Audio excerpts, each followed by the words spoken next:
कीर्तन रूपी सेवे करता निवडलेला अभंग अखिल कोट ब्रह्मांड नायक नियंता परमपिता जगाचे चालक मालक पंढरीशी पांडुरंग परमात्मा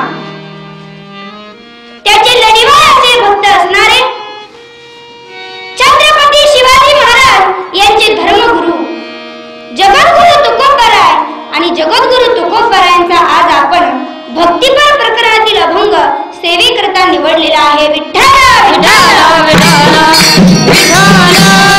करण्या अगोदर अल्पसा परिहास द्यायचा तो असा की कार्यक्रमाचं आयोजन काय, कार्यक्रमाचं नियोजन काय हे आपल्या सर्वांना ज्ञात आहे, परंतु वक्त्याचं आद्य कर्तव्य आहे की कार्यक्रम कोणत्या निमित्ताने ठेवला आहे हे सांगणं.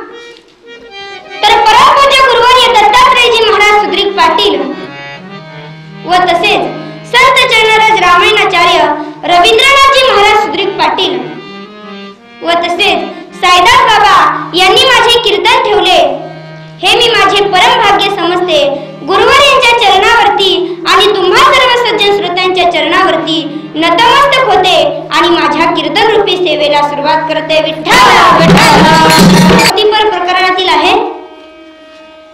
या ठिकाणी जगद्गुरु तुकोबराय आपल्याला सांगतात की आपल्याला जो हा भोरोग झाला आहे त्या भोरोगातून किंवा जन्म मरण संसारातून आपल्याला पलीकडे जर जायचं असेल ना तर काय करा, तर तुम्ही आम्ही सर्वांनी एकनिष्ठपणे त्या भगवान परमात्म्याला शरण जा. आणि ज्यावेळेस आपण त्या भगवान परमात्म्याला शरण जातो त्यावेळेस तो काय करतो, तर तो हा उतरीला पारा भवदुस्तर नदीचा. तो भगवंत आपल्याला समुद्राच्या पलीकडे काबला नेऊन सोडतो, कारण त्याला अनंत या नावाने ओळखतात. आता अनंत म्हणजे काय, तर अंत वेद शास्त्री पुराणे यांनाही कळालेलं नाही त्याला अनंत असं म्हणतात. जगद्गुरु तुकोबराय सांगतात हे मला अनुभवाला आले म्हणून मी तुमच्या समोर प्रकट केले. विठ्ठल अर्थ पाहिला. आता आपण विस्तृत अर्थ पाहणार आहोत. जगद्गुरु तुकोबराय अभंगाद्वारे सांगतात की आपण मानवी जीवनामध्ये कोणाचे तरी अनुकरण केल्याशिवाय आपले कल्याण होणार नाही.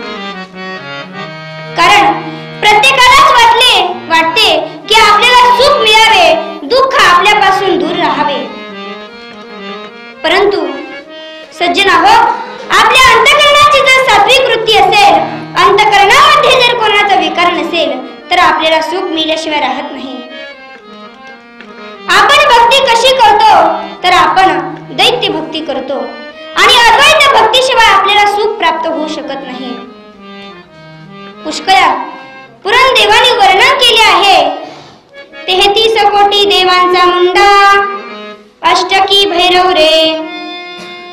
या ठिकाणी जगद्गुरु तुकोबराय आपल्याला सांगतात आपण जर देवाला शरण गेलो, अशा जर देवाला आपण शरण गेलो तर ते आपली इच्छा पूर्ण करू शकत नाही, कारण ते स्वतःच्या पोटासाठी दुसऱ्याकडे मागत आहेत.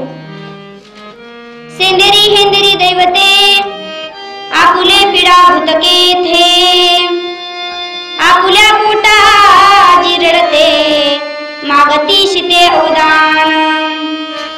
आकुले पोटी आणि का पिडा काय देईल बराडी, कलोही आधी तयाची जोडी अल्परोकडी बुद्धी अधीरा.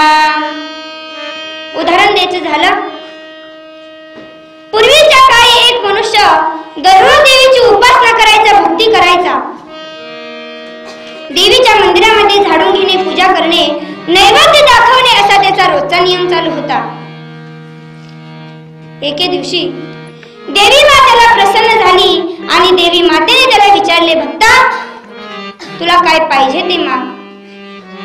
त्यावेळी तो विचार करू लागला आणि विचारांती त्याच्या लक्षात आले की देवी मातेकडे आपण घोडा मागावा. तो म्हणाला, माता मला घोडा दे. देवी म्हणाली, भक्ता मी तुला घोडा देऊ शकत नाही, कारण मीच गाढवा बसले आहे. मग तुला कोठून देऊ घोडा. अशी देवी माँ आपल्या भक्ताला सदा घोडा देऊ शकत नाही तर आपली कोठून इच्छा पूर्ण करणार. काही लोक तर गुलाब की हे भगवंता, माझ्या मुलाचे खरोच बरे होऊ दे, माझ्या मुलाचे नाईटे बरे होऊ दे, मला भरपूर पैसे होऊ दे. हे भगवंता, मला मुलबाळ होऊ दे, मी तुला 4 पायाचे दे.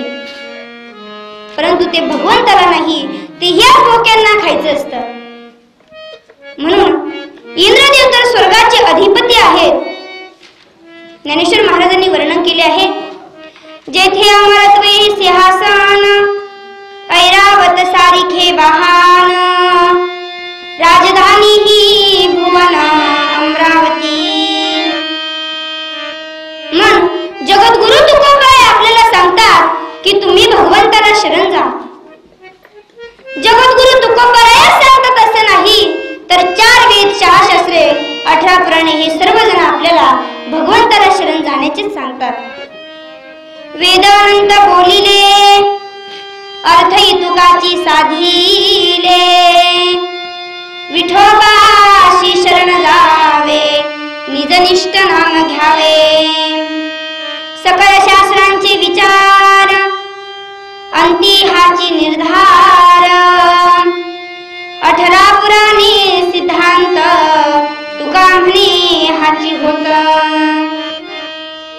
या ठिकाणी 4 वेद, 6 शास्त्रे, 18 पुराणे हेच सांगतात असं नाही, तर पूर्वी सर्व साधू संत एकांत बसले ना, तर त्यांचा सिद्धांतावर अभ्यास चालायचा.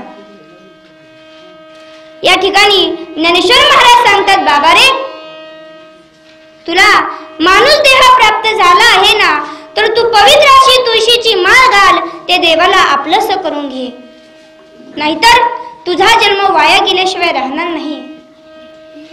परंतु आपण संतांचं ऐकतो का हो महाराज? तर नाही. संतांच्या वचनावरती आपण विश्वास ठेवत नाही. संतांच्या वचनावरती आपण किती विश्वास ठेवला पाहिजे? तर आपल्या आईने जर आपल्याला सांगितलं, बाळा हे तुझे वडील आहेत, तर आपण आईच्या शब्दावरती विश्वास ठेवतो की नाही महाराज? तर ठेवतो. मग जितका विश्वास आपण आईच्या शब्दावरती ठेवतो, 100% तितकाच विश्वास आपण संतांच्या वचनावरती ठेवला पाहिजे. परंतु आपण ठेवत नाही. जगद्गुरु तुकोबारायांचा एक अनुभव आहे. जगद्गुरु तुकोबाराय त्यांच्या सासूबाईला नेहमी सांगायच्या, सासूबाई तुम्ही पवित्र अशी तुळशीची माळ घाला, त्या भगवान परमात्म्याचं नामस्मरण करा, नामचिंतन करा. परंतु सासूबाई ह्या वर्म चुकल्यामुळे सासूबाईंनी शेवटपर्यंत जगद्गुरु तुकोबारायांचं ऐकलं नाही. परंतु जगद्गुरु तुकोबारायांचा प्रेमा स्वभाव, ते नेहमी सांगायचे, सासूबाई पवित्र अशी तुळशीची माळ घाला, नामस्मरण करा.